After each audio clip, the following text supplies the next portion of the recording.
شروع اللہ کا نام لے کر جو بڑا مہربان نہایت رحم والا ہے۔ الحمد للہ رب العالمین والصلاة والسلام علی سید الانبیاء والمرسلین اما بعد اعوذ باللہ من الشیطان الرجیم بسم اللہ الرحمن الرحیم اللہ الذی خلقکم من ضعف ثم جعل من بعد ضعف قوة ثم جعل من بعد قوة ضعفا وشیبة ويخلق ما يشاء وهو العليم القدير اللهم صل على محمد وعلى آل محمد كما صليت على إبراهيم وعلى آل إبراهيم إنك حميد مجيد اللهم بارك على محمد وعلى آل محمد كما باركت على إبراهيم وعلى آل إبراهيم إنك حميد مجيد رب اشرح لي صدري ويسر لي أمري واحلل عقدة من لساني يفقهوا قولي اللهم انفعنا بما علمتنا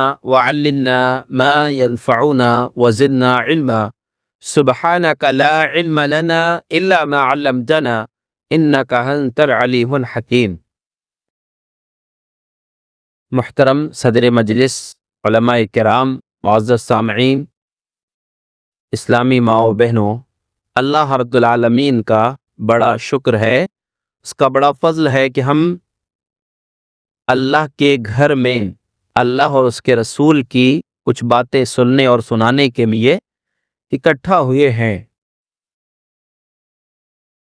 سننا کافی نہیں ہے، سننے کے ساتھ انسان کو یہ جذبہ بھی رکھنا چاہیے کہ ہمیں عمل بھی کرنا ہے، تب انسان کا کسی دینی مجلس میں شریک ہونا واقعی اس کے لیے فائدہ مند ہے۔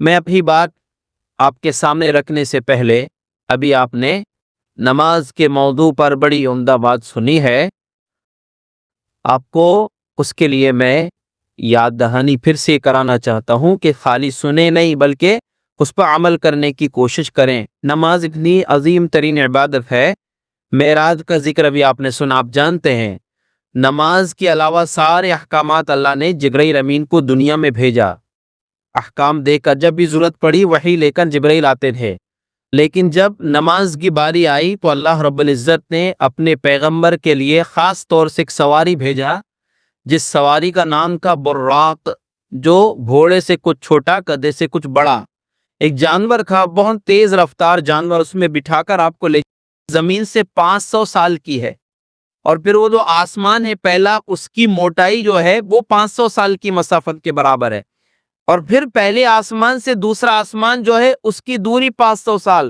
یعنی آپ اس کو گنتے جائیے۔ اس کے بعد ایسے 7 آسمان اللہ رب العالمین نے بنائے ہیں، پیارے نبی صلی اللہ علیہ وسلم کو وہ 7 آسمان کی سیر کرائی گئی یا اوپر لے جایا گیا۔ صحیح بخاری کے الفاظ ہیں، آپ صلی اللہ علیہ وسلم نے فرمایا کہ مجھے اتنے اوپر لے جایا گیا حتی سمعت صریف الاقلام، میں نے فرشتوں کے چلنے والی قلموں کی آواز سنی ہے، وہ قلم جو لکھ رہے تھے فرشتے، ان کی آواز سنی۔ ثم فرض اللہ علی علی امتی، اس کے بعد اللہ رب العزت نے میری امت پر، مجھ پر نماز فرض کیا۔ کتنے وقت کی؟ 50 فلاکن، 50 وقت کی نماز اللہ تبارک و تعالی نے میری امت پر فرض کیا۔ جب واپس لوٹے تو موسیٰ علیہ السلام سے ملاقات ہوئی، حالانکہ 7ویں آسمان میں ابراہیم علیہ السلام سے ملاقات ہوئی تھی، لیکن واپسی میں ابراہیم علیہ السلام نے کچھ نہیں بولے۔ موسیٰ علیہ السلام نے پوچھے کہ کیا ہوا، تو کہا اللہ نے 50 وقت کی نماز فرض کیا، تو کہا راجع الی ربک، واپس اپنے رب کے پاس جائیے اور کم کروائیے، ان امتک لا تطیق ذلک، آپ کی امت 50 وقت کی نماز نہیں پڑھ سکے گی۔ دیکھیں یہاں 2 چیزیں، ایک بات تو یہ ہے کہ ابراہیم علیہ السلام نے کیوں نہیں بولے، جبکہ ابراہیم علیہ السلام کی دعا اللہ نے قبول کیا تھا تو نبی صلی اللہ علیہ وسلم کو نبی بنا کر بھیجا، تو ابراہیم علیہ السلام پھر نہیں بولے کہ کم کروائیں۔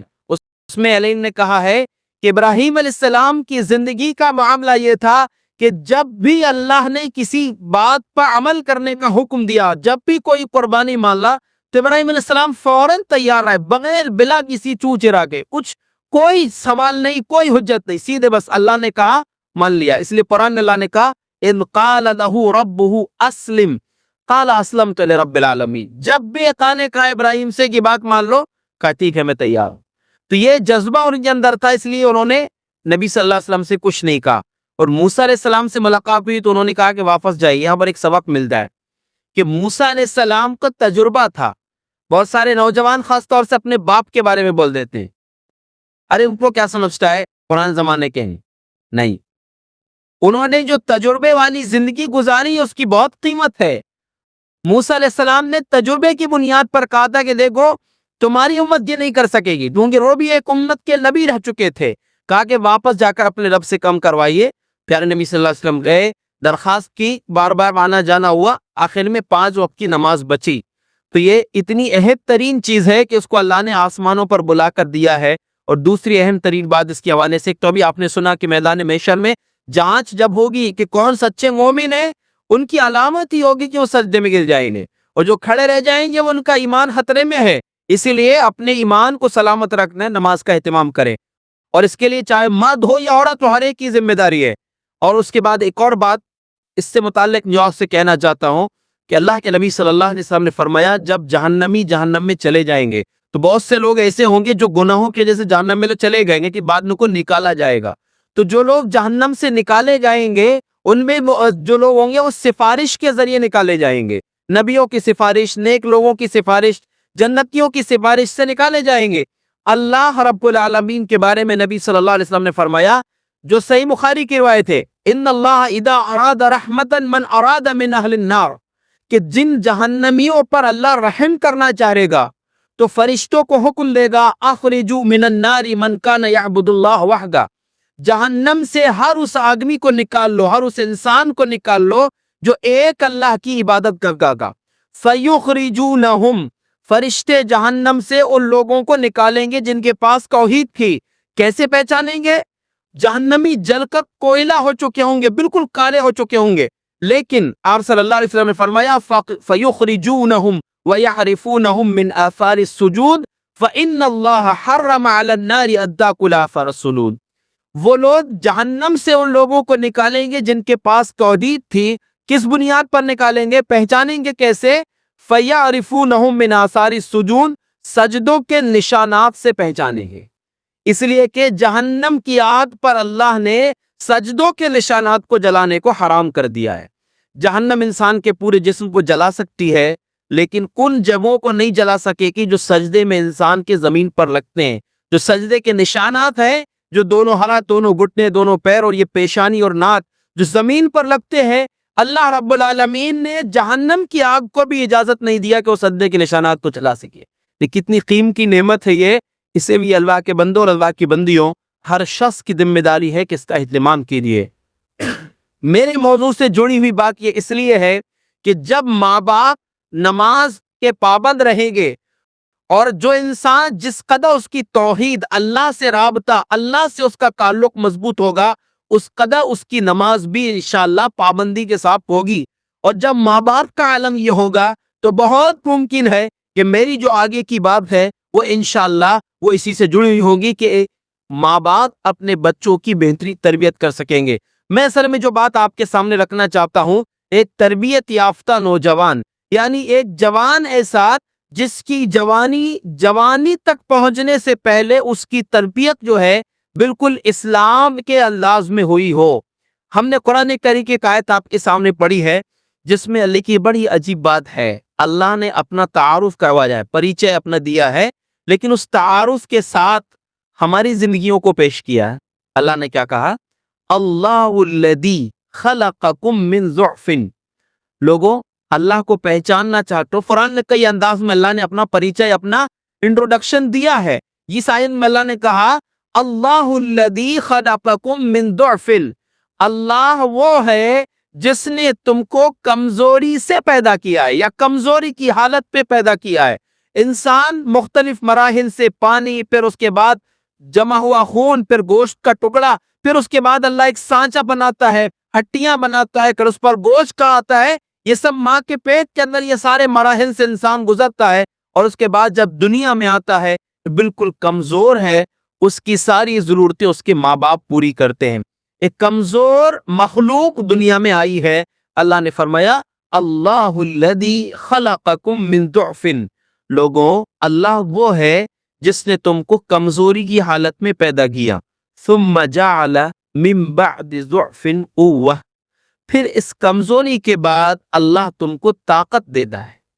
طاقت کون سی؟ جو جوانی کی طاقت. اور پھر جب تک انسان کے ہاتھ پیر دل دماغ کام کر رہے، جوانی بال سفید ہو گئے اس سے انسان بوڑھا نہیں ہوتا.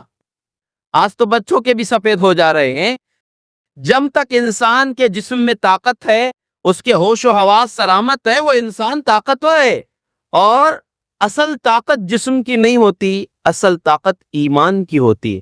آپ جانتے ہیں اسلام اور کفر کے بیچ جو پہلی جنگ ہوئی کی، مشرکین کی تعداد تھی 1000 کی، اور صحابہ اکرام 313. یہ اسی طرح کی کچھ مشہور ہے 313 ہے، کچھ سیرت نگاروں نے 314، کسی 319 بھی کہا ہے. بہرحال مشہور تعداد 313 کی. ان کے پاس کیا تھا؟ کہیں گھوڑا ہے، کسی ایک دو گھوڑے تھے پورے لشکر میں، کسی کے پاس تلوار تھی تو میان نہیں تھی، ڈھال نہیں تھی، کہیں تیر ہے تو کمان نہیں ہے، کمان ہے تو تیر نہیں ہے. ایسی بالکل قسمہ پرسی کی حالت میں، ایسی کمزوری کی حالت میں جنگ کی ہے. لیکن 313 نے 1000 کے مقابلے میں ان میں سے 70 کو قتل بھی کیے اور 70 کو قید بھی کیے تھے، اور صرف 14 صحابہ کرام شہید ہوئے تھے. تو اصل طاقت ظاہری نہیں ہوتی، اصل طاقت ایمان کی ہوتی ہے. اس لیے پیارے نبی صلی اللہ علیہ وسلم نے فرمایا المؤمن القوی خیر واحب الی اللہ من المؤمن الضعیف. طاقتور مومن کمزور مومن کے مقابلے میں اللہ کے نزدیک زیادہ محبوب ہے. جس کا ایمان جتنا مضبوط ہوگا اتنا ہی وہ اللہ کے نزدیک محبوب ہے. پھر باقی طاقت ہے جسمانی، دولت کی طاقت، وہ سب الگ، وہ بھی شامل ہے، لیکن پہلے نمبر پر ایمان کی طاقت ہے. اور ابھی آپ نے سنا کہ اللہ نے نماز کو ایمان کہا ہے. تو ہمارا ایمان اسی وقت مضبوط ہوگا جب ہم اللہ رب العالمین سے مضبوط طریقے سے جڑے رہیں گے. تو اللہ تبارک و تعالی نے کہا کہ ہم نے تم کو کمزوری میں پیدا کیا، پھر تم کو طاقت دیا. ثم جعل من بعد قوة ضعفا وشیبا. پھر اس طاقت کے بعد اللہ کمزوری دیتا ہے اور بڑھاپا دے دیتا ہے. وَيَخْلُقُ مَا يَشَاءُ. اللہ جو چاہتا ہے پیدا کرتا ہے. إِنَّهُ عَلِيمٌ وَهُوَ الْعَلِيمُ الْقَدِيرُ. اور وہ جاننے والا بھی ہے اور اندازہ لگانے والا بھی ہے، صحیح فیصلہ کرنے والا بھی ہے. اللہ رب العالمین یہاں پر دیکھیے انسانی زندگی کا عروج بتایا ہے. اور پہلی بات جو میں نے آپ سے کہا کہ اپنا پریچے، اپنا تعارف بتانے کے لیے اللہ نے ہماری زندگیوں کو بتایا اس میں کہ اللہ وہ ہے جس نے انسان کی زندگی کے مختلف مرحلے بنائے ہیں، اور اس میں عروج کا جو معاملہ ہے وہ ہے طاقت. یعنی کمزوری سے شروع ہوتی زندگی، جوانی میں انسان کی طاقت وہ اس کا عروج ہے، اور اس کے بعد پھر سے زوال آتا ہے، انسان کمزوری اور بڑھاپے کی طرف جاتا ہے. یہ جو طاقت ہے جوانی کی طاقت، وہاں پہنچنے سے پہلے جو آپ کی گود میں چھوٹے بچے ہیں، معصوم بچے ہیں، وہی بڑھ کر جوان ہو گئے. ہمیں کوشش کرنا ہے، ہر ماں باپ کی، چاہے ماں ہو چاہے باپ ہو، ان کی ذمہ داری ہے کہ وہ اپنے بچے کو اس حدیث کا مصداق بنا دے. یعنی اپنے گھر میں رہنے والے نوجوان کو اس حدیث کا حصہ بنا دے. کون سی حدیث؟ صحیح بخاری کی حدیث ہے، لمبی حدیث، اس کا ایک ٹکڑا صرف ہم جو آپ کو موضوع سے متعلق بتانا چاہتے ہیں. ابو ہریرہ رضی اللہ عنہ فرماتے ہیں نبی صلی اللہ علیہ وسلم نے فرمایا سبعۃ یظلھم اللہ فی ظلہ یوم لا ظل الا ظلہ. 7 خوش نصیب ایسے ہیں جن کو قیامت کے دن اللہ رب العالمین کا سایہ ویوے گا. اور دیکھیے قیامت کا دن ایسا ہوگا کہ کوئی سایہ، یوم لا ظل الا ظلہ، اللہ کے سایہ کے سوا کوئی سایہ نہیں ہوگا. اور لوگ گرمی کی شدت کی وجہ سے پسینوں میں ڈوبے ہوں گے، کوئی گھٹنوں تک، کوئی کمر تک، کوئی سینے تک، کسی کا پسینہ اس کے منہ تک آیا ہوا ہوگا. ایسی حالت میں، اس کنڈیشن میں لوگوں کو سائے کی ضرورت ہوگی. سایہ صرف ایک جگہ ہوگا، اللہ کا سایہ. ان میں بہت سارے خوش نصیب ہوں گے جن کو اللہ اپنے سائے میں جگہ دے گا. ان میں سے ایک آدمی ہے شاب نشا فی عبادت اللہ، ایسا جوان جس کی جوانی اللہ کی عبادت میں فروان چڑھی ہے، جس کی بچپن سے تربیت ایسی ہوئی ہے کہ وہ اسلام کے سائے میں جوان ہوا ہے. اور پچھلی تقریر سے متعلق بھی ایک شخص ہے رجل قلبہ معلق بالمسجد. قیامت کے دن اللہ کے سائے میں جو خوش نصیب رہیں گے ان میں سے ایک شخص ایسا ہوگا جس کا دل مسجد میں لٹکا رہتا نہ ہو۔ بھئی ہمارا دل تو ہمارے سینے میں ہے، لیکن حدیث کیا کہہ رہی ہے؟ جس انسان کا دل مسجد میں لٹکا ہوا، تو کیا یہ مطلب ہے کہ نماز پڑھ کے جاتے وقت اپنا دل مسجد میں لٹکا کر جاتا تھا؟ نہیں، اس کا دل مسجد سے اتنا جڑا ہوا ہے کہ وہ گھر سے مسجد سے باہر نکلا، اپنے دکان میں ہے، کام میں ہے، کھیت میں ہے، گھر میں ہے، لیکن اس کا دل کہتا ہے کہ جیسے اذان ہوگی فوراً میں مسجد پہنچوں گا۔ اس کو بولتے ہیں مسجد سے لٹکا رہنا۔ جیسے ایک صحابی تھے، صحیح مسلم ایک واقعہ ہے، سب سے زیادہ مسجد نبوی سے دور گھر انہوں کا گھر۔ صحابہ اکرام یاد رکھیں، جو مسجد میں نماز پڑھنے آتے تھے 3 سے 4 کلومیٹر تک کے دوری سے صحابہ اکرام مسجد نبوی آتے تھے، اور یہ صحابی جو ہوتے سب سے زیادہ دوری نہیں کا گھر تھا مسجد نبوی سے، لیکن لا تخطئہ صلاۃ، ایک بھی نماز ان کی نہیں چھوٹتی تھی، ایک بھی نماز۔ اور جبکہ آج ہم دیکھیں گے تو کتنی مسجدیں آپ کو ایسی مل جائیں گی کہ مسجد کے پڑوسی جو ہے وہ نماز نہیں پڑھ، بہت ساری جگہ آپ کو ایسا دیکھنے ملے گا، لیکن یہ صحابی ہے کہ مسجد سے سب سے زیادہ دور گھر ہے لیکن ایک بھی نماز نہیں چھوٹتی تھی۔ تو ان کے ساتھیوں نے لہن کھا کر ان پر مشورہ دیے کہ میاں کا گلا تریب دو نا، تم اتنی دور سے آتے ہو، سب گرمی رہتی ہے، اندھیرا رہتا ہے، تو وہ گدھے میں سوار ہو کے جایا کرو۔ اس دور کی مشہور سواری یا عام سواری تھی گدھا۔ تو کہا کہ مجھے تو یہ بھی پسند نہیں ہے کہ میرا گھر مسجد کے قریب ہو۔ تو صحابہ کو تعجب، عجیب آدمی مسجد کے قریب رہنا پسند نہیں کرتا۔ تو صحابہ نے جب یہ نبی صلی اللہ علیہ وسلم سے بات بتائی تو آپ نے پوچھا کیوں کہا تم نے ایسا؟ تو کہا کہ اللہ کے رسول انی اريد ان يكتب لي ممشاي اذا اتيت المسجد ورجوعي اذا رجعت الى البيت، میری چاہت یہ ہے کہ پیدل چل کر جب میں مسجد آؤں گھر سے تو ایک ایک قدم کا ثواب اللہ مجھ کو دے، اور واپس پیدل چل کر جاؤں اس کا ثواب بھی اللہ رب العالمین مجھ کو عطا کرے۔ اسی لیے میں یہ نماز پڑھنے کے لیے پابندی کے ساتھ یہاں کا ہوں۔ تو اللہ کے نبی صلی اللہ علیہ وسلم نے فرمایا قد جمع اللہ لک ذلک کلہ، اللہ نے تمہارے لیے ساری چیزیں جمع کر دی، یعنی سارا ثواب، جانا آنا، ایک ایک قدم سے ثواب اللہ تم کو دے گا۔ تو پچھلی تقریر سے متعلق یہ شخص بھی ہے جو قیامت کے دن عرش کے سائے میں، اللہ کے سائے میں رہے گا، جس کا دل مسجد سے جڑا ہوا ہے، اور ایک خوش نصیب اس میں وہ جوان ہے جس کی جوانی اللہ کی عبادت میں پروان چڑھی ہے، اسلام کے سائے میں جس کی پرورش ہوئی ہے۔ میں آپ کو بنیادی طور پر 3 چیزیں بتانا چاہتا ہوں کہ اگر ہم چاہتے ہیں کہ ہمارا بیٹا، ہماری بیٹی، اور یہ جوان حالی لوگوں کے لیے نہیں ہے، چاہے وہ مرد ہو یا عورت ہو، لڑکا ہو یا لڑکی ہو، جو جوانی اسلام کے سائے میں پروان چڑھی ہو، اللہ کے سائے میں اس کو قیامت کے دن جگہ ملے گی۔ اور اگر آپ میں سے جتنے مائیں یہاں موجود ہیں، جتنی مائیں اور جتنے باپ یہاں موجود ہیں، ان سب کی تمنا یہ ہے کہ ہمارے بچے، آج کیا سوچتے ہیں آپ کو گھر بنانا ہے، ایک ایک فٹ تو چھوڑتے نہیں، یہاں سے میری باؤنڈری رہے گی، میں تو چلا جاؤں گا، میرے بچے رہیں گے۔ اپنے بچوں کے لیے ایک چھوٹا سایہ دار چھوڑ کر جا رہے ہیں، دنیا کا ایک سایہ، اس میں بھی کبھی کسی کا ہاتھ بھی دبا دیتے ہیں، پڑوسی کو بھی پریشان کر دیتے ہیں۔ لیکن یاد رکھیں، اگر واقعی آپ چاہتے ہیں کہ آپ اپنے بچوں کو اللہ کے عرش کے سائے میں، اللہ کے سائے میں دیکھنا چاہتے ہیں، تو آپ کی ذمہ داری ہے کہ اپنے بچوں کو اچھی دنیا دینے سے بہتر ہے دنیا کو اچھے بچے لے کر جائیے، یعنی ایسے بچے دنیا میں چھوڑ کر جائیے جو اسلام کے سائے میں پلے ہوں، جن کی تربیت اسلام کے سائل ہوئی ہو، تو وہ آپ کے لیے دعا بھی دیں گے، آپ کو دعا بھی دیں گے آپ کے دنیا سے جانے کے بعد۔ اور یاد رکھیے قیامت کا دن آئے گا تو اللہ رب العالمین ایک انسان کو بڑا اونچا مقام دے گا، اتنی نیکی اس کے پاس نہیں تھی، بہت اونچا مقام ملے گا۔ اللہ سے پوچھے گا انا لی ھذا، اللہ اتنا اونچا مقام کیسے مل گیا، نیکی تو اتنی نہیں تھی۔ تو فرشتے اللہ بتائے گا اس کو بے استغفاری ولدک لکا، تمہارے بچوں نے تمہارے لیے دعا کی ہے۔ تو آپ اپنے بچوں کی صحیح تربیت کریں گے، جو اس کا فائدہ صرف ان کو نہیں ملے گا، آپ کو بھی ملے گا۔ آپ اگر چاہتے ہیں کہ آپ کے بچے قیامت کے دن اللہ کے سائے میں، چاہتے نا، سب چاہتے، کوئی نہیں چاہتا کہ میری اولاد پریشان ہو، اچھا خود باپ پریشان ہو جائے لیکن اپنے بچوں کو صحیح جگہ رکھنا چاہتا ہے، سکون دینا چاہتا ہے، تو یہ تو دنیا چند سال کی ابھی گزر جائے گی، اصل سکون تو وہاں کا ہے، وہاں کا سکون دینا چاہتے ہیں تو اپنے بچوں کی تربیت اس انداز میں کیجیے کہ 3 چیزیں بنیادی طور پر ان کے اندر ہونا چاہیے۔ 3 چیزیں کون سی؟ پہلے نمبر پر آپ اپنے بچوں کو توحید کا سبق دیجیے، ان کو بتائیے کہ اللہ کون ہے، اللہ کا تعارف کرائیے، ان کو قرآن پڑھنے لگائیے۔ اور یاد رکھیں ہمارے یہاں پر الحمدللہ جو مسجدوں میں مکتب کا نظم ہے، اللہ رب العالمین آپ کے امام صاحب کو برکتیں دے، ان کو لمبی عمر دے، علم اور عمل کے ساتھ۔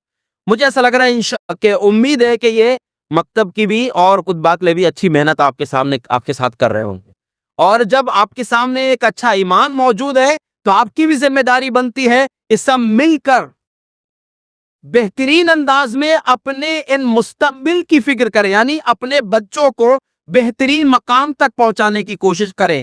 اور میں آپ کو اپنے طرف سے ایک بات کہہ دینا چاہتا ہوں، میں خود ایک مسجد میں خود بھی پڑھاتا ہوں، بچوں کو پڑھاتا ہوں، مجھے اس بات کا احساس ہے کہ دنیا کا کوئی بادشاہ، چاہے یہ بات آپ کو کڑوی لگے، جو ذمہ داران ہیں خاص طور سے ان سے میں کہہ رہا کہ اس بات کو آپ سب کے اس کو ہلکے میں نہ لے، دنیا کا کوئی بادشاہ مکتب میں پڑھانے والے مدرس کو تنخواہ نہیں دے سکتا۔ کیوں نہیں دے سکتا؟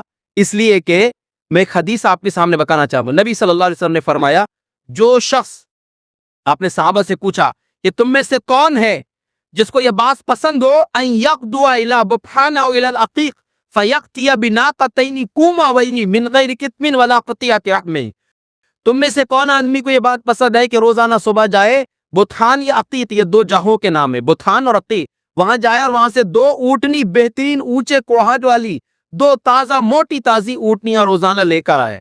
صحابہ نے کہا سب کو پسند ہے، کون نہیں بولے گا لانا؟ اور کیسے لانا ہے؟ کسی سے چھڑا کر نہیں لانا ہے، کسی کو ڈاکہ ڈال کے نہیں لانا ہے، من غیر قسم ولا قطیعۃ رحم، نہ تو کسی رشتہ دار کو پریشان کرنا ہے، نہ کسی جگہ سے چوری کر کے لانا ہے۔ تو بس سب کو پسند ہے، تو ہم نے فرمایا فیغدو الی المسجد، اس کو چاہیے کہ وہ مسجد آئے، فیقرأ آیتین من کتاب اللہ او یعلم، یا تو دو آیتیں اللہ کی کتاب کی پڑھ لے یا دو آیتیں سیکھ لے، خیر من ناقتین، یہ دو اونٹنیوں سے زیادہ بہتر ہے۔ کیا سمجھتے ہیں آپ؟ ایک اونٹنی کی قیمت کتنی ہوگی؟ بہت کم سے کم مان لیں ہم 25,000 روپیہ۔ کتنے ماموں کی تنخواہ مہینے کی 25 رہتی ہے؟ ایک آیت تو پڑھنا وہ ایک اونٹنی کی قیمت سے زیادہ بہتر ہے، اور پھر پڑھانے والا پڑھنے والے سے زیادہ فضیلت رکھتا ہے۔ اب آپ سوچ لیجئے، ایک امام، ایک مدرس روزانہ کتنی آیتیں اپنے بچوں کو پڑھاتا اور سکھاتا ہے، اور کتنے بچوں کو قرآن پڑھاتا ہے جو جب تک زندہ رہیں گے پڑھیں گے، تو کتنا ثواب ہے اس کا۔ آپ سوچئے، اب آپ خود بولیے، کیا دنیا کا کوئی بادشاہ دے سکتا ہے؟ بتا، نہیں دے سکتا۔ اس لیے ہم سب کی ذمہ داری ہے۔ میں اسے برتری بتانا نہیں چاہتا کہ عالم کی برتری میں آپ کے سامنے بتاؤں، ایک عالم کا رتبہ کیا وہ تو اللہ ہی بہتر جانتا ہے، لیکن اگر آپ کے پاس انتظام ہے، مکتب چل رہا ہے، آپ کے پاس فقیر ہے، عالم ہے، تو ہم سب کی ذمہ داری بنتی ہے کہ اگر آپ چاہتے ہیں یا آپ کے بچے جیسے آپ یہاں ان کو اپنی زندگی میں ایک بہترین گھر دینا چاہتے ہیں، تو آپ یہ بھی پسند کریں کہ آپ کے بچے قیامت کے دن بھی سائے میں رہیں، جیسے یہاں سایہ دینا چاہتے ہیں ویسے وہاں بھی سایہ دینے کی کوشش کریں۔ تو بہترین طریقہ یہ ہے کہ مکتب کی تعلیم اچھی ہو، یہاں پر ان کی عقیدہ توحید کی اصلاح ہوگی انشاءاللہ۔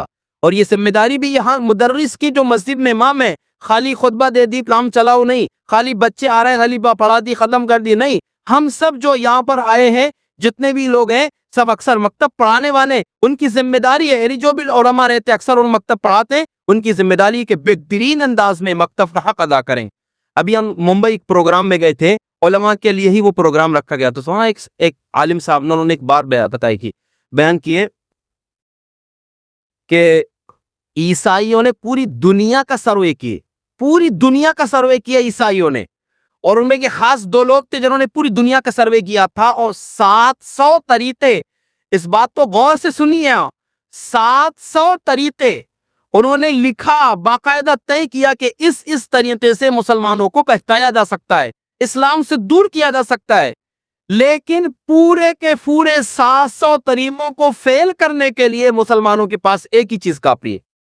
یہ کون بول رہا ہے؟ عیسائی بول رہے ہیں، پوری دنیا کا سروے کرنے کے بعد کہ 700 طریقے مسلمانوں کو گمراہ کرنے کے ہیں، ان سارے 700 طریقوں کو فیل کرنے کے لیے ایک ہی چیز بھاری ہے، وہ ہے مسجدوں میں چلنے والے مکتب۔ اب آپ اندازہ لگنا ہے یہ مکتب کتنی بڑی نعمت ہے، اس لیے یہ فرض عین ہے، جیسے نماز پڑھنا فرض ہے ویسے ہی مکتب کی تعلیم فرض ہے۔ آپ کیا سمجھتے ہیں جتنے بزرگ لوگ بیٹھے ہیں یہاں پر، یا وہ لوگ جو مکتب نہیں پڑھتے، مکتب کے بعد آپ نے کوئی سورت قرآن کی یاد کیے ہیں؟ مکتب کے بعد آپ نے کوئی دعا یاد کی ہے؟ نہیں، جو مکتب میں پڑھے تو وہی کی یاد ہے، پوری زندگی کا سرمایہ وہی ہے، تو کیوں آپ اس میں کوتاہی کریں؟ اس کو بالکل ہر ماں باپ کی بھی ذمہ داری ہے، اور وہ عالم کی بھی ذمہ داری ہے کہ بہترین انداز میں بچوں کے لیے بہترین تعلیم کا انتظام کرے۔ اس میں سب سے پہلے نمبر پر قرآن جو صحیح پڑھنا بھی سکھایا جائے، تو اس کے ساتھ دعائیں سکھائی جاتی ہیں، عقیدہ سکھایا جاتا ہے۔ عقیدہ بہت ضروری ہے۔ اب آپ سوچئے کہ ابراہیم علیہ السلام جنہوں نے اللہ کی خاطر ساری قربانیاں پیش کی، وہ اپنے بچوں کو اسماعیل علیہ السلام کو جب خانہ کعبہ کے پاس لے جا کر آباد کیے تو کہتے ہیں اے میرے رب مجھ کو اور میری اولاد کو بتوں کی وجنبنی و بنی کیا ان نعبد الاصنام، اے میرے رب، اے ہمارے رب مجھ کو اور میری بچوں کو بتوں کی عبادت سے محفوظ رکھنا، مورتی پوجا سے بچا کر آنا۔ کتنی بڑی بات ہے یہ۔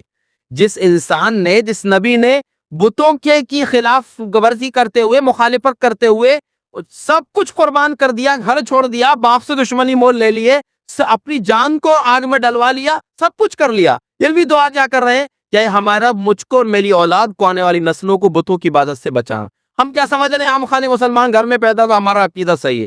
اس پر محنت کرنے کی ضرورت ہے، بچوں کو مسلسل پڑھانے کی ضرورت ہے۔ آپ سوچئے ابراہیم علیہ السلام، قرآن میں اللہ نے کہا ام کنتم شہداء اذ حضر یعقوب الموت اذ قال لبنیہ ما تعبدون من بعدی قالوا نعبد الہک وإلہ آبائک ابراہیم واسماعیل واسحاق الہ واحد ونحن لہ مسلمون۔ ابراہیم، یعقوب علیہ السلام کون ہیں؟ نبی ہیں۔ ان کے بیٹے یوسف علیہ السلام نبی ہیں، باپ بیٹے دونوں نبی ہیں، اور بھی دیگر ان کے بھائی یوسف علیہ السلام کے، اور باپ کی نبی باپ ہے، نبی کی اولاد ہے، لیکن نبی موت سے پہلے، اپنے مرنے سے پہلے، اپنی موت سے پہلے اپنے بچوں سے پوچھنا ہے ما تعبدون من بعدی، میرے بچوں میرے دنیا سے جانے کے بعد تم عبادت کس کی کرو گے؟ یعنی ابھی میری موجودگی میں، میری زندگی میں تو میں دیکھ رہا ہوں کہ تم صرف اللہ کی عبادت کر رہے ہو، میرے جانے کے بعد تم کس کی عبادت کرو گے؟ تو بیٹوں نے تسلی دلایا کہ ابا پریشان مت ہوئی، نعبد الہک و الہ آبائک ابراہیم و اسماعیل و اسحاق الہ واحد، ہم آپ کے رب کی، آپ کے آبا و اجداد ابراہیم، اسماعیل، اسحاق علیہم السلام کے رب اللہ ہی کی عبادت کریں گے، وَنَحْنُ لَهُ مُسْلِمُونَ، اور ہم اسی کے فرما بردار رہیں گے۔ میں آپ کو پیغام اس آیت کے ذریعے دینا چاہتا ہوں کہ جو نبی ہیں، اور نبی کون ہے معلوم؟ یعقوب نبی، ان کے والد اسحاق نبی، ان کے چچا اسماعیل نبی، ان کے دادا ابراہیم نبی، یہ نبیوں کا سلسلہ ہے۔ اور وہ شخصیت اپنے بیٹوں سے، جن بیٹوں میں ایک بیٹا نبی یوسف علیہ السلام نبی، عظیم نبی، وہ ان بچوں سے کہہ رہے ہیں کہ بیٹا میرے مرنے کے بعد تم عبادت اللہ کی کرو گے کہ نہیں؟ اللہ کو چھوڑو گے تو نہیں؟ ہم سوچیں ہم اپنے بچوں کی کتنی فکر کر رہے ہیں، بچوں کی عقیدہ توحید کی فکر ہمارے پاس کتنی ہے، ہمیں اس پر غور کرنے کی صورت ہے۔ قرآن میں اللہ نے ایک ہستی کا ذکر کیا ہے جن کے بارے میں اللہ کے انبیاء کا اختلاف ہے، نبی تھے کہ نہیں، بہرحال تھے نہیں تھے وہ اس کا الگ مسئلہ ہے، لیکن اللہ نے ان کے بارے میں کہا وَلَقَدْ آتَيْنَا لُقْمَانَ الْحِكْمَةَ، ہم نے لقمان کو حکمت عطا کیا تھا، یعنی سمجھداری عطا کیا تھا۔ اب جس کو اللہ قرآن کے ذریعے انسانوں کو بتائے کہ یہ سمجھدار آدمی ہے، اس کی سمجھداری پر کیا کہنے ہیں؟ وہ سمجھدار انسان اپنے بیٹے کو سمجھا رہا ہے، یا بنی لا تشرک باللہ، اے میرے بیٹے اللہ کے ساتھ شرک نہیں کرنا، ان الشرک لظلم عظیم، یقیناً الشرک سب سے بڑا ظلم ہے۔ تو میں آپ کو یہ پیغام دینا چاہ رہا ہوں کہ اپنے بچوں کو قیامت کے دن عرش کے سائے میں، اللہ کے سائے میں رکھنا چاہتے ہو، سب سے پہلی بنیاد جو کی توحید مضبوط کرو، توحید ان کو سکھاؤ۔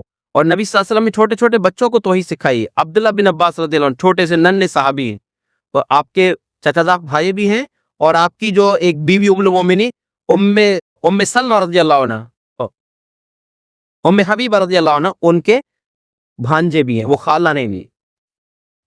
ایک دن آپ نے کہا یا غلام انی اعلمک کلمات، اے بچے میں تمہیں کچھ کلمات سکھا رہا ہوں، احفظ اللہ یحفظک، اللہ کے احکام کی حفاظت کرنا اللہ تمہاری حفاظت کرے گا، احفظ اللہ تجدہ تجاہک، اللہ کے احکام کی حفاظت کرنا تم اللہ کو اپنے سامنے پاؤ گے، ہر وقت اللہ تمہاری مدد کرے گا۔ اذا سألک فاسأل اللہ، جب مانگنا ہو تو اللہ سے مانگنا، وَإِذَا اسْتَعَنْتَ فَاسْتَعِنْ بِاللَّهِ، جب بھی کوئی چیز کی مدد طلب کرنا ہے تو صرف اللہ سے مدد طلب کرنا۔ اور یہ جان لو لو ان الامة لاجتمعت الامة على ان ينفعوك بشيء لم ينفعوك الا بشيء قد كتبه الله لك، اگر پوری دنیا مل کر تمہیں کوئی فائدہ پہنچانا چاہے تو اتنا ہی پہنچا سکتی ہے جتنا اللہ نے تمہاری تقدیر میں لکھا ہے، اور پوری دنیا مل کے تم کو نقصان پہنچانا چاہے اتنا ہی نقصان پہنچا سکتی ہے جتنا اللہ نے تمہاری تقدیر میں لکھا ہے۔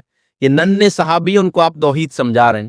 ایک اور چھوٹے سے نئی عمر کے صحابی ہیں معاذ بن جبل رضی اللہ عنہ، ان کو آپ نے اپنی سواری کے پیچھے بٹھائے ہوئے تھے. آپ ان سے پوچھنا یا معاذ اتدری ما حق اللہ علی العباد وما حق العباد علی اللہ. معاذ معلوم ہے اللہ کا ہم بندوں پر کیا ہے اور بندوں کا حق اللہ پر کیا ہے؟ کہ اللہ اور اس کے رسول بہتر جانتے ہیں. کہ آپ نے فرمایا حق العباد علی اللہ اللہ یعبدوہ ولا یشرکوا بہ شیئا. بندوں پر اللہ کا حق یہ ہے کہ صرف اسی کی عبادت کریں, اس کے ساتھ کسی کو شریک نہ کریں. اور بندوں کا حق پھر اللہ پر کہا کہ اللہ یعذب من لا یشرک بہ شیئا. اللہ پر پھر بندوں کا حق یہ ہے, بندوں کا بھی حق بنتا ہے جب اس کی عبادت کر رہے ہیں تو بندوں کا حق یہ ہے کہ جو اس کے ساتھ شرک نہیں کر رہا اس کو اللہ رب العالمین عذاب نہ دے. نہیں چھوڑنے بچوں کو نبی صلی اللہ علیہ وسلم نے توحید سکھائی ہے, ہماری ذمہ داری ہم اپنے بچوں کو توحید سکھائیں. دوسری بات یہ ہے آپ زندگی میں ہمیشہ کوشش کیجئے اپنے بچوں کو حلال روزی کھلائیے. آپ کس کس کا منہ پوچھ لے رہے ہیں؟ آپ اگر دکاندار ہے اس میں دھوکے کا کام کر رہے ہیں, آپ میکینک ہیں, کوئی آپ کے پاس گاڑی چھوڑ کر چلا گیا, فریج چھوڑ کر چلا گیا, پنکھا چھوڑ کر چلا گیا, آپ میکینک ہیں, آپ کو معلوم ہے کہ اس میں کوئی خرچہ نہیں ہے, ایک وائر نکلا ہے میں اس کو جوڑ دوں گا تو کام ہو جائے گا. آپ اس کو ایمانداری سے اتنا بتا کر بھی لے سکتے ہیں, بولے بھائی میرا سروس چارج میں کھولا تھا 50-100 روپے جو بھی آپ کریں, لیکن آپ بولیں گے وہ فلاں چیز خراب ہے 2000 روپے لگیں گے, آپ جھوٹ بول کے کما رہے ہیں. آپ کیا سمجھ رہے ہیں یہ آپ کا ہنر ہے؟ یہ شیطانی ہے. یہ آپ اپنے بچوں کو آپ جیسا کمائیں ویسے چلے بھی جائے گا. آپ کسی ڈیوٹی میں آپ ایمانداری سے جا نہیں رہے, ڈیوٹی میں ڈنڈی مارا اور سمجھ رہے کہ آپ حلال کمائی کما رہے ہیں, محنت پہ دستخط ہو کر کے آ رہا ہوں برابر نہیں. ہر انسان کو اپنے اپنے کاروبار کو دیکھنا چاہیے اور جہاں دل میں کھٹک رہا ہے نا وہ گڑبڑ ہے. آپ کو لگ رہا ہے نا کہ میری یہی چیز کسی کو معلوم نہ ہو جائے, اگر یہ سوچ لی آپ نے تو آپ کا کام غلط ہے. آپ اپنی اولاد کو حرام روزی سے بچائیے, اور جس قدر آپ اپنی بچوں کو حلال کھلائیں گے انشاءاللہ بچے آپ کے بھی فرما بردار رہیں گے اور آپ کے رب کی بھی فرما بردار رہیں گے. سمجھ آ رہا ہے کہ حلال روزی کھلائیں گے تو آپ کا بچہ آپ کی بات بھی مانے گا اور آپ کے رب کی بات بھی مانے گا. حرام سے اللہ نے مدد منع کیوں کیا معلوم ہے؟ امام ابن تیمیہ رحمۃ اللہ علیہ نے بڑی زبردست اس کی وجہ بیان کی ہے کہ جیسے ایک جانور چیر پھاڑ کر کھانے والا ہے, یعنی جیسے شیر ہے, اللہ نے اس پر حرام کیا, چیرنے پھاڑنے والے جانور حرام ہیں, جو چیر پھاڑ کے شکار کر کے کھاتے ہیں اللہ نے ان کا گوشت کھانا حرام کیا ہے. تو انسان کے لیے وہ چیز اس لیے حرام ہے کہ انسان اگر وہ کھانے لگے جو اس کے اندر بھی وہی خصلت پیدا ہو جائے. انسان اگر چیرنے پھاڑنے والے جانور کھانا شروع کر دے تو وہ انسانوں کو پھاڑنا شروع کر دے گا, شکار کرنا شروع کر دے گا. ویسے انسان جو لوگ خنزیر کھاتے, سور کا گوشت کھاتے, وہ انتہائی ان کے اندر بےغیرتی, بے شرمی, بے حیائی اور گندگی ان کے اندر ہوتی ہے. وہ صفائی پسند نہیں ہوتے, ان کو حیا لہرت سے کوئی مطلب نہیں رکھا. جو جیسا کھاتا ہے ویسی انسان کے اندر خصلت ہوتی ہے. اسی لیے ذمہ داری ہے کہ آپ حلال روزی اپنے بچوں کو کھلائیں. ماں کی بھی ذمہ داری ہے اپنے شوہر سے پوچھے کہ آپ تو لانے صحیح کہ نہیں. اور عورت چاہے نا تو بہت کچھ کر سکتی ہے. ایک بہت بڑے تابعی گزرے نے, سعید بن مسیب غالباً, یا تابعی یعنی جنہوں نے صحابہ کو دیکھا, وہ ایک مرتبہ مکہ گئے حج کرنے کے لیے اپنے علاقے سے. تو انہوں نے دیکھا کہ مکہ میں ایک آدمی جو ہے بڑا زور زور سے آواز لگا کے سامان بیچ رہا. تو یہ اس کی دکان کی طرف بڑھے لیکن پھر رک گئے, ان کو اچھا نہیں لگا کہ اتنا چلا کے یہ دکان میں سامان بیچ رہا. اس کے پاس سے واپس سامان لے لیے. 2 سال کے بعد دوبارہ حج کرنے کا موقع آیا. 2 سال بعد پھر گئے تو اسی جگہ پر وہی آدمی بیٹھا تھا, لیکن اب زور سے چلا نہیں رہا تھا, وہ خاموش بیٹھا اپنی دکان میں. تو یہ گئے اس کے پاس, بولے تو وہی نا جو بڑا چلا کر سامان اپنا بیچ رہا تھا؟ کہاں میں وہی ہوں. کہا کیوں بدل گئی تیری حالت, کیوں آج چلا نہیں رہا, آواز کیوں نہیں لگا رہے؟ کہا کہ مسئلہ یہ حضرت کہ جب آپ پچھلی بار مجھے دیکھے تھے چلاتے ہوئے اس وقت میری جو بیوی تھی وہ بہت, یعنی اس کو عمل پر بہت جان کھو بیوی تھی.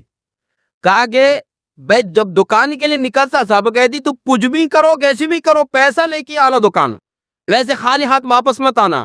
تو مجھے چلا کر آواز لگا کے کیسے بھی کر کے کچھ پیسہ کمانا پڑتا تھا.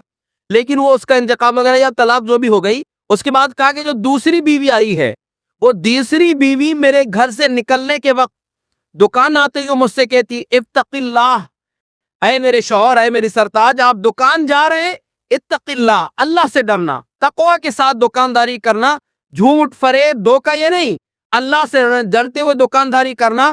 اگر کم لے کر آؤ گے ہم اس کو شکر کے ذریعے بڑھا لیں گے, اور جس دن کچھ بھی لے کر نہیں آؤ گے تو ہم صبر کر کے گزارا کر لیں گے, لیکن حرام دولت لے کر گھر میں مکانہ کریں گے. تو کہا کہ وہ ایسی بیوی ملنے کے بعد سے میں سکون میں ہوں, جو مل گیا ٹھیک ہے, نہیں ملا کوئی دقت نہیں ہے. تو عورت کی بھی ذمہ داری اپنے شوہر کی کمائی کو چیک کرے کہ کہیں غلط تو نہیں لا رہے, دھوکہ دے کے بھی نہیں لا رہے. اور آپ اس بات کو خود ہو سکتا ہے کچھ کے تجربے میں ہو کہ جو پیسہ جیسا آتا ہے ویسے چلے بھی جاتے ہیں. حرام کا پیسہ انسان کو پلتا نہیں ہے کبھی, اس میں برکت تو ہو ہی نہیں سکتی نا. اللہ نے حرام میں برکت ہی نہیں رکھا ہے. برکت اللہ کی طرف سے حلال و دین ہوتی ہے. تو پوری زندگی کوشش کریں کہ آپ اپنے بچوں کو حلال کھلائیں, اور انشاءاللہ آپ حلال کھلائیں گے نا, آپ کا بچہ دنیا میں بھی آپ کا نام روشن کرے گا, دنیا میں بھی اللہ اس کو عزت دے گا.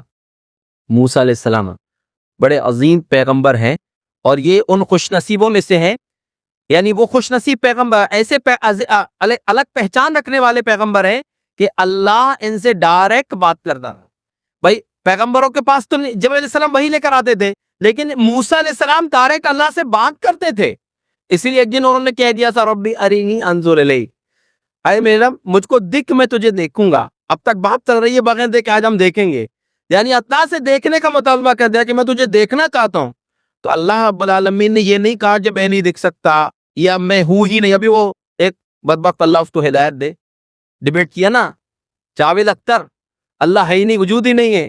اللہ رب العالمین نے موسیٰ علیہ السلام سے کیا کہا, لن ترانی موسیٰ, میرا وجود تو ہے لیکن تم دیکھ نہیں سکتے مجھ کو, تمہاری آنکھوں نے وہ طاقت ابھی نہیں ہے کہ تم مجھ کو دیکھ سکو. ولکن انظر الی الجبل فإن استقر مکانہ فسوف ترانی.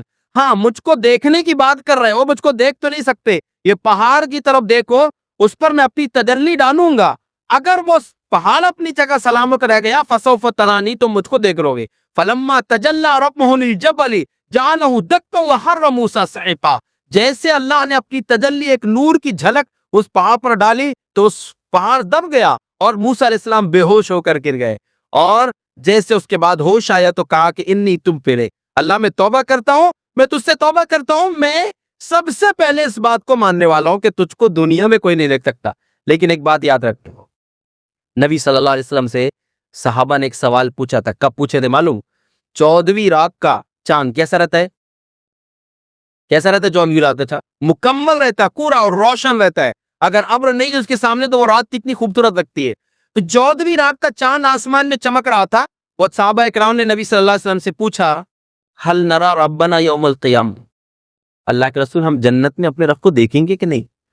اور یہ سوال بڑا خوبصورت ہے, اس لیے کہ جنتیوں کے لیے سب سے عظیم نعمت جنت میں ہوگی اللہ کا دیدار, اللہ کو دیکھ لینا. کیونکہ اللہ رب العالمین سب کچھ دے دے گا جنت میں, اس کے بعد ان سے پوچھے گا اب تک اللہ کا دیدار نہیں ہوا ہوگا. اس کی کنڈیشن ہے بھائی اللہ کو حساب لے گا آمنے سامنے, لیکن اللہ کو دیکھے گا نہیں کوئی انسان. جو لوگ جنت میں جائیں گے ان سے اللہ پوچھے گا تریدون شیئا هل ازیدکم, کچھ اور چاہیے کیا نہیں جنت میں؟ کہیں اللہ سب کچھ تو دے دیا, اب کیا چاہیے؟ اللہ فرمائے گا ابھی میں ایک بہترین چیز دینے والوں. کہیں اللہ اور کیا چیز ہے؟ تو اللہ رب العالمین اپنے نور کے پردوں کو ہٹا دے گا اپنے سامنے سے. تو جب وہ اللہ کو دیکھیں گے فما قعتوا شیئا احب الی اللہ, اللہ کو دیکھنے سے زیادہ محبوب چیز کچھ بھی نہیں ہوگی ان کے سامنے. جنت کی ساری نعمتیں وہ بھول جائیں گے, اتنی عظیم نعمت ہے جنت میں اللہ کا دیدار. تو صحابہ نے پوچھا اللہ کے رسول ہم اپنے رب کو دیکھیں گے کہ نہیں قیامت کے دن؟ پیارے نبی صلی اللہ علیہ وسلم نے فرمایا انکم سترون ربکم یوم القیامہ, یقیناً تم لوگ اپنے رب کو قیامت کے دن ضرور دیکھو گے, بالکل دیکھو گے, لیکن ایک شرط ہے, شرط پوری کریں گے انشاءاللہ, کوشش کریں گے انشاءاللہ. بولو اللہ کو دیکھنا ہے کہ دیکھنا ہے انشاءاللہ. تو ان کی شرط پتہ ہے نبی صلی اللہ علیہ وسلم نے, فَإِنِ اسْتَطَعْتُمْ أَلَّا تُغْلَبُوا عَلَىٰ صَلَاةٍ قَبْلَ طُلُوعِ الشَّمْسِ وَقَبْلَ غُرُوبِهَا, اگر اللہ کو دیکھنا چاہتے ہو تو اس کے لیے اگر ہو سکے تو سورج نکلنے سے پہلے کی نماز کون سی ہے؟ فجر کی نماز. اور سورج ڈوبنے سے پہلے کی نماز کون سی ہے؟ یہ دونوں نمازیں مت چھوڑنا. اللہ کا دیدار انشاءاللہ ہو جائے, پڑھیں گے انشاءاللہ. انشاءاللہ ہماری مائیں بہنیں اس پہ یاد رکھیں, ورنہ کیا کرتی ہیں, عید کا ٹائم آ رہا ہے, شادی کا گھر ہے, پتائی کرنے لگیں تو صبح سے شروع کریں تب زور بھی غائب, عصر میں ملا لیں گے, عصر میں ملا لیں گے. کیا بھروسہ ہے عصر میں آپ نماز پڑھیں گے یا نماز پڑھے گی, یا پھر آپ کہیں مغرب یا عشاء میں آپ کے جنازے کی نماز پڑھائی ہے؟ کیا بول سکتے ہیں؟ کسی کو بھروسہ ہے؟ ہمارا یقین نہیں ہے کہ مسجد سے نکل کے باہر جائیں گے کہ نہیں. یہ بھی تو ہو سکتا ہے نا کہ بڑا مولانا صاحب کو تقریر کرنے گئے تھے, وہاں سے جنازہ لے کر آیا کون کا, یہ بھی تو ہو سکتا ہے نا. ہم اپنی زندگی کی گارنٹی برسوں کی لے کر رکھے ہیں, سامان 100 برس کا پل کی خبر نہیں, آگاہ اپنی موت سے کوئی بشر نہیں, سامان 100 برس کا ہے پل کی خبر نہیں. اس لیے یہ مت سوچیے کہ نماز کو فلم اپنے ملا لیں گے, نہیں, اسی وقت میں پڑھی یہ نماز کو جو ابھی آپ نے سنا ہے. تو اللہ کے بندو, اگر اللہ کا دیدار چاہتے ہو تو ہمیں اللہ رب العالمین جو نمازیں رکھا ہے اس کا ہمیں خاص طور سے فجر اور عصر کی نماز کی پابندی کرنا پڑے گا. تو ہم آپ کو یہ بتا رہے تھے کہ اللہ رب العالمین کے سائے میں اپنے بچوں کو پہنچانا چاہتے ہو تو پہلے نمبر پر اپنے بچوں کو توحید سکھائیے, دوسرے نمبر پر ان کو حلال روزی کھلائیں. ہم یہ پیٹ بھرنے کے لیے کیا کیا کرتے ہیں؟ کبھی آپ نے سوچا؟ سمورہ میں جندب رضی اللہ عنہ بڑے مشہور صحابی, اور یہ نوجوان صحابی جو ابھی محنت کر رہے ہیں نا, آپ دنیا کمانے کی, خوب کمائیے, خوب کمائیے. اللہ دنیا کمانے سے منع نہیں کرتا, بلکہ دعا سے گلائی گئی ربنا آتنا, بولیے, فی الدنیا حسنہ, اے ہمارا ہمیں دنیا میں بھی اچھائی دے. دنیا میں اچھائی کا مطلب یہ ہے کہ اچھا گھر ہو, اچھی گاڑی ہو, اچھی کمائی ہو, یہ سب کچھ اس میں شامل ہے. حلال روزی بہت ساری ہو, ہمارے پاس ڈیر ہوتا ہو نا, تو بالکل مانگیے اور خوب کوشش کیجیے. عبد الرحمن بن عوف رضی اللہ عنہ جب مکہ سے ہجرت کر کے گئے تھے, کچھ بھی نہیں تھا اس کے پاس, لیکن تجارت شروع کیے. روزانہ صبح جاتے تھے بازار, اور پابندی سے جاتے تھے, اور صبح صبح جاتے تھے. یہ نوجوانوں کے لیے سبق ہے کہ دکان صبح جلدی کھولا کرے. صبح صبح روز جاتے تھے اور پابندی سے جاتے تھے. جب ان کی وفات کا وقت آیا تو اس قدر سونا جمع تھا کہ بہت سارا سونا ان کی بیویوں کو الگ الگ حصے میں ملا تھا, ان کی ایک ایک بیوی کو بڑی تعداد سونے کی, کئی نہیں 1000 دینار ان کو ملے تھے. تو اللہ تبارک و تعالی ہم کو منع نہیں کرو دولت کمانے سے, لیکن دولت کمانے کے ساتھ ساتھ اس کو یاد رکھے کہ حلال کمانا ہے, حلال روزی ہمارے پیٹ میں جانتے. سمورہ بن جندب رضی اللہ عنہ کا میں ذکر کر رہا تھا, وہ ایک دن لوگوں کو حدیث سنا رہا. حدیث سننے کے بعد ان کے شاگردوں نے کہا کچھ نصیحت فرمائیے, اور ڈائریکٹ ان کی زبان سے جملے نکلیں دیکھیے. ابھی کہا کچھ اور اس کے علاوہ کچھ نہیں بولے, ڈائریکٹ انہوں نے کہا ان اول ما ينتن من الانسان بکرو, انسان کا سب سے پہلے پیٹ خراب ہوتا ہے. کہاں؟ قبر. انسان کے مرنے کے بعد سب سے پہلے اس کا پیٹ خراب ہوتا ہے. فمن استطاع اللہ یاکل الا طیبا فلیفعل, جو ایسا کر سکتا ہے کہ صرف حلال روزی ہی کھائے تو اس کو ایسا کر لینا چاہیے. یعنی کہ پیٹ کے چکر میں سب چیزیں مت بھرو, بلکہ حرام و حلال کی تمیز رکھو. آج ہم مسلمانوں کے بیچ میں دیکھیں کتنے لوگ ہیں جو لوگوں کا حق مار لیتے ہیں, پڑوسیوں کے زمین دبا لیے, کسی اپنے بھائی کا حق نہیں دیے, بہنوں کا حق نہیں دیے. کئی بچے یتیم ہیں, رشتہ داری میں تو یتیموں کا بیچاروں کا مال کھا جاتے. یاد رکھو ان الذین یاکلون اموال الیتامی انما یاکلون فی بطونہم نارا وسیصلون سعیرا. اللہ نے کہا کہ جو لوگ یتیموں کا مال کھاتے ہیں وہ اپنے پیٹ میں آگ بھر رہے ہیں, جہنم کیا جیتے کی بھرنا ہے اپنے پیٹ میں, اور وسیصلون سعیرا, اور عنقریب کو جہنم میں, وہ لوگ جہنم میں داخل ہوں گے. یعنی جیتے جی وہ لوگ آگ کھا رہے ہیں, مال نہیں کھا رہے, بلکہ آگ کھا رہے ہیں, اور مرنے کے بعد اللہ نے ان کے لیے آگ تیار کر رکھا. تو پہلی چیز یہ کہ توحید سکھائیے, دوسری بات یہ کہ اپنے بچوں کو حلال کھلائیے. حلال کھلانے کی فکر جب ہم خود کو کھانے کی ہوگی تو ہم بچوں کو حلال کھلائیں. ابو بکر صدیق رضی اللہ عنہ کا ایک واقعہ ہے, ایک مرتبہ ان کے غلام نے کچھ چیز کھانے کی, میٹھی چیز یا کچھ لا کر دیا کھانے کو, کھا لیجیے. اس دور میں جو غلام ہوتے تھے تو غلاموں کی کمائی لا کر وہ اپنی دیتے تھے اپنے مالک کو. تو غلام نے لا کر دیا, جب کھا لیا تو بولتے حل تعریف ما حلال, معلوم ہے آپ کو کیا تھا یہ؟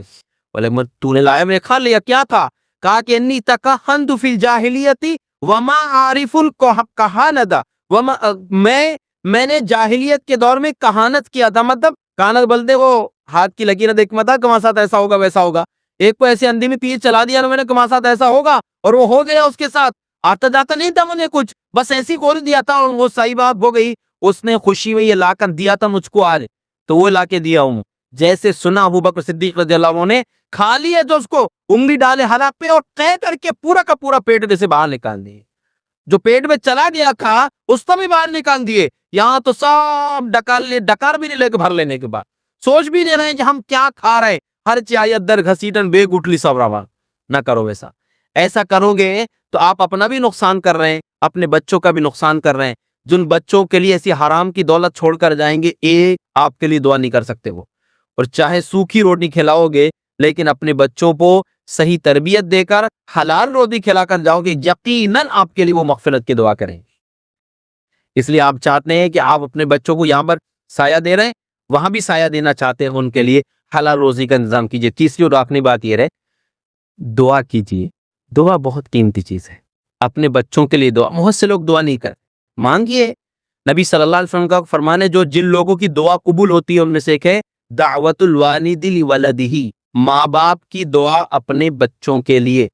ماں باپ کی دعا بچوں کے حق میں قبول ہوتی ہے۔ آپ جانتے ہیں ایک عظیم ہستی اسلامی تاریخ کی امام بخاری رحمۃ اللہ علیہ، جن کی کتاب کو اللہ نے یہ مقام دیا کہ علماء کا اتفاق ہے اصح الکتب بعد کتاب اللہ، اللہ کی کتاب کے بعد پوری دنیا میں سب سے صحیح کتاب کوئی ہے تو وہ صحیح بخاری ہے۔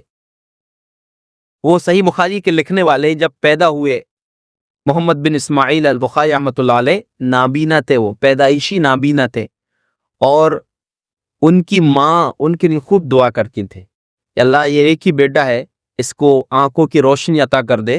ایک دن ابراہیم علیہ السلام کو خواب میں انہوں نے دیکھی اور انہوں نے بشارت سنایا کہ اللہ نے تمہارے بیٹے کی آنکھوں کی روشنی واپس کر دیا ہے۔ اللہ نے ایسی روشنی دیا کہ چاندنی رات کی روشنی میں، چاند کی روشنی میں انہوں نے ایک اپنی کتاب لکھا تھا تاریخ الکبیر، صحیح بخاری کے علاوہ اور کی کتاب ہے، اس کو انہوں نے چاند کی روشنی میں بیٹھ کر لکھا تھا، اتنی آنکھوں کی روشنی تیز ہو گئی تھی۔ بنیاد کیا ہے؟ ماں کی دعا۔ تو ماں باپ کی تربیت بھی ضروری ہے اور ماں باپ دعا بھی کریں۔ ابراہیم علیہ السلام کی بہت ساری دعائیں، اپنے بچوں کو خانہ کعبہ کے بعد پاس اپنے بیٹے اسماعیل کو آباد کیے، کہا رب اجعلنی مقیمت ربنا انی اسکنت من ذریتی بواد غیر ذی زرع عند بیتک المحرم ربنا لیقیموا الصلاۃ۔ اے ہمارے رب، میں اپنی کچھ اولاد کو تیرے گھر کے پاس آباد کر رہا ہوں، ربنا لیقیموا الصلاۃ، اللہ اس لیے آباد کر رہا ہوں کہ نماز قائم کر۔ اپنے بچوں کو بہترین پڑوس نے کوشش کرے کہ مسجد کے قریب رہیں۔ اب وہ صحابی جیسے تو معاملہ ہم سب کا مضبوط نہیں ہے، اتنے دور سے بھی آتے تھے، ایک کی نماز نہیں چھوٹتی تھی۔ کوشش کرے آج کا جو ماحول ہے، اچھے ماحول میں اپنے بچوں کو رکھے، اور ماؤں کی بھی ذمہ داری بنتی ہے کہ اپنے بچوں کو توحید سکھائیے اور نماز کا پابند بنائیے۔ دیکھیے سب سے پہلی چیز نبی صلی اللہ علیہ وسلم کا فرمان ہے جب بچہ بولنے لگے تو اس کو کلمہ سکھاؤ، اور آپ نے فرمایا علموا الصبی الصلاۃ وہم ابناء 7 سنین، بچے 7 سال کے ہوں تو ان کو نماز سکھاؤ، وَضْرِبُوهُمْ عَلَيْهَا وَهُمْ أَبْنَاءُ 10 سنین، اور بچے 10 سال کے ہو جائیں اور نماز نہ پڑھیں تو مار کے نماز پڑھ، وَفَرِّقُوا بَيْنَهُمْ فِي الْمَضَاجِعِ، اور ان کی بستروں کو الگ الگ کر دیں۔ دیکھیے بہن بھائی کے رشتوں کو، بستروں کو بھی الگ الگ کرنا، ان کو الگ الگ سلانا ہے، کیونکہ اگر جو 10 سال کی عمر ہے یہاں سے بلوغت کے وقت قریب ہے، وہاں سے اور رات کا جو دور ہے ہر مباحث میں موبائل ہے، بچوں کے پاس تو ماں کو دری سے پریشان کی لے موبائل، گھنٹوں بیٹھا ہے بچہ، کوئی موبائل بات کے پریشانی کی موبائل دیں دے، کیا کیا اس میں دیکھ رہے ہیں، اور بچے شارٹس زیادہ دیکھتے ہیں، چھوٹے ویڈیو، اس میں کیا کیا رہا ہے سب کو معلوم، سب کے پاس موبائل، کیا کیا بچے نہیں دیکھ رہے ہیں اور اس سے کیا کیا اثرات بچوں کے اندر پیدا ہو رہے ہیں، وہ ہم کو اس کا بھی خیال رکھنا ہے۔ اور بچوں کے نبی صلی اللہ علیہ وسلم نے کہ 10 سال جو عمر میں بچوں کے بستر الگ کر دیجیے، ان کو الگ الگ سلائیے، کم از کم ان کے اوڑھنے کا تو بلینکٹ یا جو بھی اوڑھ رہے ہیں اس کو الگ الگ ان کو رکھیے۔ ایک چادر میں 2 بچے آپ کے سگے بہن بھائی ہیں، وہ آپ کے بچے، تب بھی وہ ایک ساتھ نہیں سو سکتے۔ تو نماز 7 سال کی عمر کو نماز پڑھائی۔ تو یہ 3 چیزوں کو، بنیادوں کو یاد رکھیے، توحید سکھائیے، اپنے بچوں کو حلال کھلائیے، اور اپنے بچوں کے لیے دعا کیجیے۔ دعا سے بہت کچھ ہوتا ہے، ابھی آپ نے سنا ویسے اسی طریقے سے کوشش بھی کرنا چاہیے۔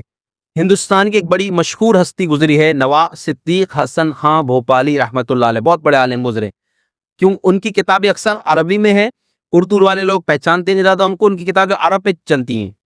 ہمارے بھوپال کے تھے وہ، انہوں نے اپنا واقعہ خود بیان کیے کہ میں جب 5 سال کا تھا والد صاحب کا انتقال ہو گیا، تو میری امی فجر کی نماز میں بھی اٹھاتی تھی، مطلب چاروں نمازیں تو پڑھاتی اس نظام سے، فجر کی نماز میں کو اٹھاتی تھی، اور کبھی کوتاہی کرتا تھا تو پانی ڈال کے اٹھاتی تھی، سامنے سے وضو کرا کے مسجد کے گیٹ تک لے کر جاتی تھی۔ اس کا نتیجہ یہ نکلا کہ پھر زندگی میں کبھی بھی نماز نہیں چھوڑی۔ اب باپ ہی اگر بستر میں پڑا رہے، ماں خود نماز نہ پڑھے تو بچے کہاں سے پڑھیں گے؟ اسی لیے ہر شخص کی ذمہ داری ہے کہ آپ اپنے بچوں کے دعا میں دیکھیں، دعا بھی کریں، کوشش بھی کریں، دعا بہت بہت کچھ بنا دیتی ہے انسان کو۔ عبداللہ بن عباس رضی اللہ عنہ ننھے صحابی ہیں، ایک دن نبی صلی اللہ علیہ وسلم کو دعا دیے تھے، اللہم علمہ الکتاب، اے اللہ اس کو کتاب کا علم دے، اللہم علمہ الحکمہ، اے اللہ اس کو حکمت سکھا دے، نبی صلی اللہ علیہ وسلم کی دعا اس بچے کے لیے کون ہے؟ وہ بچہ آپ کے چچازاد بھائی نے یا آپ اس کے خالو یعنی آپ وہ ان کے بھانجے، اس بچے کے لیے دعا کی ہے آپ صلی اللہ علیہ وسلم نے۔ دعا کا نتیجہ یہ ہوا کہ پوری دنیا میں قیامت تک جتنے مفسر قرآن کے پیدا ہوں گے ان سب کے سردار اللہ نے انہیں بنایا ہے، رئیس المفسرین۔ قیامت تک جتنے لوگ قرآن کی تفسیر کریں گے ان سب کے سردار کون ہیں؟ عبداللہ بن عباس رضی اللہ عنہ۔ انس بن مالک رضی اللہ عنہ کہتے ہیں آپ ان کے گھر اکثر جاتے تھے۔ نبی صلی اللہ علیہ وسلم کی ام سلیم بن کی امی تھی انس بن مالک رضی اللہ عنہ کی، وہ ایک دن بولتی ہیں اللہ کے رسول ان کو دعا دے دیجیے دا۔ کون؟ یہ آپ کے خادم ہے نا انس، ان کو دعا دے دیجیے۔ تو آپ نے ان کو کیا دعا دی معلوم؟ اللہم بارک لہو فیما اعطیتہ، اے اللہ اس کو جو کچھ تو نے دیا اس میں خوب برکت عطا فرما۔ اللہم اکثر مالہ وبارک لہو فیما اعطیتہ، اس کے مال میں بھی برکت دے، جو کچھ دیا تو نے اس کو برکت عطا فرما۔ کہتے ہیں کہ میں پورے مدینے میں سب سے بڑا مالدار بن گیا، خوب مال اللہ نے دیا۔ عمر کتنی دی؟ 100 سال سے زیادہ کی عمر میں ان کا انتقال ہوا، اور اللہ نے اتنے ان کی نسل کو اتنی بڑھایا، کہتے ہیں کہ میں اپنی زندگی میں 130 اپنے پوتا پوتی بیٹا بیٹی سب کو دے چکا ہوں۔ 130 125 لوگوں وہ اپنے خاندان کے لوگوں کو دیکھ لیا، اپنی نسل پرسنل اپنی نسل، بیٹے پھر بیٹے بیٹیاں پوتے پوتیاں نواسے نواسیاں۔ تو دیکھیے دعا میں بہت برکت، ایک جملہ آتا آپ کے بچوں کا بہت کچھ بنا سکتا ہے۔ اسی لیے آپ اگر چاہتے ہیں کہ جیسے آپ اپنے بچوں کو دنیا میں بہترین سایہ دینا چاہتے ہیں آخرت میں بھی سایہ ملے، اور نوجوانوں سے میں بات کہوں گا آپ اگر چاہتے ہو کہ آپ کی دنیا اور آخرت دونوں کامیاب ہو، شاب النشا فی عبادت اللہ، وہ جوان بنیے جس کی جوانی اللہ کی عبادت میں پروان چڑھ رہی ہو۔ آپ قرآن کو اپنی زندگی کا حصہ بنا لیجئے، کوشش کیجئے کہ روزانہ سونے سے پہلے تھوڑی دیر قرآن ترجمے کے ساتھ پڑھیں، کچھ دیر فجر کے بعد یا کسی بھی نماز جہاں ٹائم ملے تھوڑی دیر ویسی تلاوت کیجئے، اپنے بھی خود دعا کیجئے۔ اور آخری بات یہ ہے آپ صاحب سمجھ ہو گئے ہیں نوجوان بھائیوں اور بہنوں، تو آپ ایسا کام کریں کہ آپ کے ماں باپ کی زبان سے خود دعائیں ہیں، ورنہ ایسے بدنصیب لوگ نہیں جو ماں باپ کی بد دعا لے رہے ہیں۔ تو آپ اپنے ماں باپ کی دعا لینے کی کوشش کریں، ایسے کام کریں، ان کو خوش رکھیں۔ خوش کرنے کے طریقہ یہ کہ ان سے میٹھے بول لیں، ضرورت نہیں کہ آپ ہمیشہ ہم کو پیسے دیں، ماں باپ کو آپ کے میٹھے بول کی ضرورت ہوتی۔ ہاں کبھی ضرورت ہے، آپ کو محسوس ہو رہا ہے کہ ہمارے ابو کو سیب بہت پسند ہے، آپ لا کے دیجیے، خوشی سے لائے گے، بغیر بولے لائے گے۔ معلوم ہے امی کو موسمبی پسند ہے، چیکو پسند ہے، لاؤ کبھی محبت سے لا کر کھلاؤ کہ امی آپ کو یہ پسند ہے، ابو آپ کو یہ پسند، لا کر دیجیے۔ آپ کو معلوم ہمارے ابو عطر لگاتے ہیں، کہیں باہر جاؤ آپ لے کے آؤ، یہاں سے عطر لے کے آؤ اپنے ابو کے لیے۔ جو چیز معلوم ہے کہ ہمارے ماں باپ کو پسند ہے، بغیر بولے جس نے لا کے دو گے، آپ کے سامنے دعا تو نہیں دیں گے، دل سے دعا دیں گے۔ اور جس دن ایک دعا بھی ان کی آپ کے حق میں قبول ہو گئی تو انشاءاللہ دنیا آخرت دونوں میں آپ کا بیڑا پار ہو جائے۔ اللہ سے دعا ہے اللہ ہر ماں باپ کو توفیق دے کہ وہ اپنے بچوں کی صحیح تربیت کرنے کی کوشش کرے۔ یہ دین بنیادیں جو میں نے آپ کے سامنے رکھا ہے، اللہ ہم سب کو توفیق دے کہ ہم اپنے بچوں کو بھی انہی بنیادوں پر تعلیم دیں، اور ہم خود بھی اپنی ذات کی بھی اصلاح انہی دین بنیادوں پر کرنے کی کوشش کریں۔ آمین وآخر دعوانا الحمدللہ رب العالمین۔ ویڈیو کو زیادہ سے زیادہ شیئر کر کے ثواب جاریہ حاصل کریں اور چینل کو سبسکرائب ضرور کریں۔